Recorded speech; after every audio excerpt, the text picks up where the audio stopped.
Good afternoon, Eagles. Today is Friday, March 1st. I'm Max LaBianca. And I'm Adriana Stockard. Let's get into your announcements.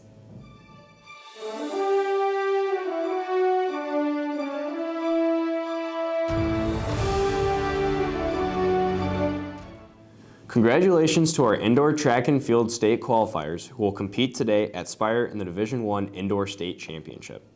Competing today will be Sarah Connor in the pole vault, Renia Brown, Luke Hamilton, and Caden Kiesel in the shot put, Maddie Harrington, Riley Moran, Jessica Pendleton, Caitlin Reese, and Annika Singh in the 4x800 meter relay. Also competing will be Cole Kepner in the 60-meter dash and Caitlin Reese in the 1600 meter run. Best of luck. Sign-ups are open for the 2024 Dodgeball Tournament. Form your team and check Google Classroom in order to participate. 4 teams will get the chance to play in front of the school the day before spring break. Sign-ups will close today. Sign up now.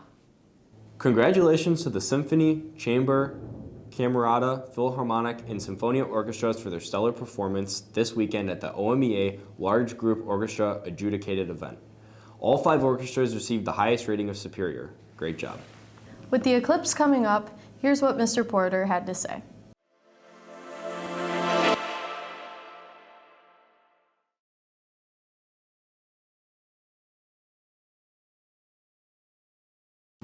Well, we shouldn't have school that day. Well, first of all, from a logistics standpoint, if it's good weather, there's going to be over 1 million people not from here in Lorain County. It's going to be a log jam. The eclipse happens at 3:13, and you just can't transport kids at that time. I don't think people realize the amount of attention this is going to get.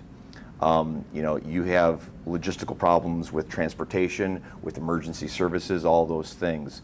And so from that standpoint, you just can't do it. I was at the eclipse in 2017. I traveled down to Kentucky. It happened over summer, and I was in a traffic jam getting out of there for 3 hours. It was a 6-hour trip back home turned into a 10-hour trip. And so just from that standpoint, we just can't have safely transport kids. And that really does parlay into what you guys should be doing at home. Don't be struck dumb by your circumstances, I always say. Understand that from probably 3 o'clock to 5, you're not going to get anywhere efficiently. And so I would make plans to hunker down, enjoy the eclipse, but understand that it's going to be a huge, huge crowd. You could go blind. Or at least you could damage your eyes. Obviously, you don't want to look at the sun, and so with your naked eyes. And so, as you're watching the moon cover the sun, it would require you to do that. That's why you have the specialty glasses. And so, you don't want to do that without proper eyewear. Once it covers it, there's going to be a 4-minute window where you can see it with your naked eye because the moon is covering it and we're in complete shadow. But you got to pay attention to when it gets covered and then when it gets exposed again. Because if you were, again, watching the whole event and then it comes out from behind the moon, you're in the same boat. Yeah, it's really basic, actually. So I don't know if the camera can pick this up, but we have basically the moon, and let's just pretend the sun's over this way. It basically casts a shadow on the earth, and we are in that shadow. Now a shadow that is cast from a sphere, kind of from the side view, makes like a cone shape, right? And then the shadow itself is circular. It's a very tiny area, actually, that the eclipse covers, and that's why it's so special.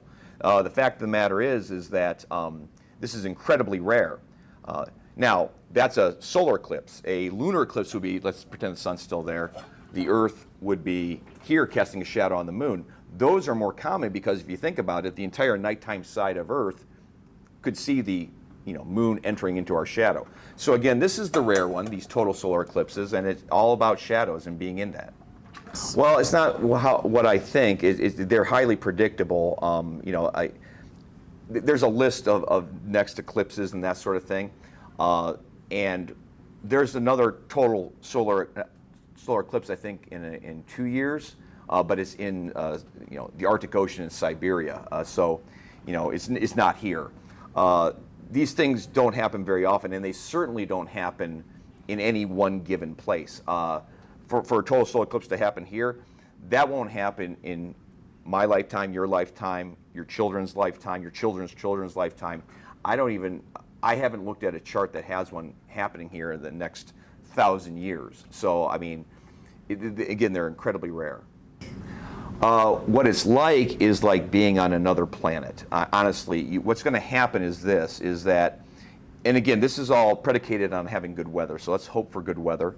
But what happens is, as the moon is covering up the sun, things get a little bit weird. What I noticed when I was down in Kentucky in 2017 is when you look all around, it looks like a beautiful sunset, but it's not unidirectional, it's all around you. And there's a lensing effect to the shadows, and everything looks like you're looking at it through a filter. It is a little bit freaky. And then, of course, when the moon does cover up the sun, it's one of those things where you can see the stars at night. You could see the corona, which is the atmosphere of the sun, kind of wobbling, and that's an amazing sight as well. So it's like nothing you will ever experience. It very much is a surreal event. Just enjoy it, because it's going to be one of those things that you're going to be talking about in the future with your future kids or your future friends. And the fact of the matter is that it's special. We are blessed to have this event happen. I mean, I think there was a stat out there that said, pick a spot anywhere on Earth and stake out a flag there and say, okay, when is the next eclipse happening? And total solar eclipse, and it is centuries. The average solar eclipse, it's like 450 years would be, the average time you would expect to wait for one. Okay, and we're getting one, and so it's going to be a very special event. Thanks, Mr. Porter. We can't wait for the eclipse. That's all we have for you today, Eagles. I'm Max LaBianca. And I'm Adriana Stockard. We hope you have a great weekend.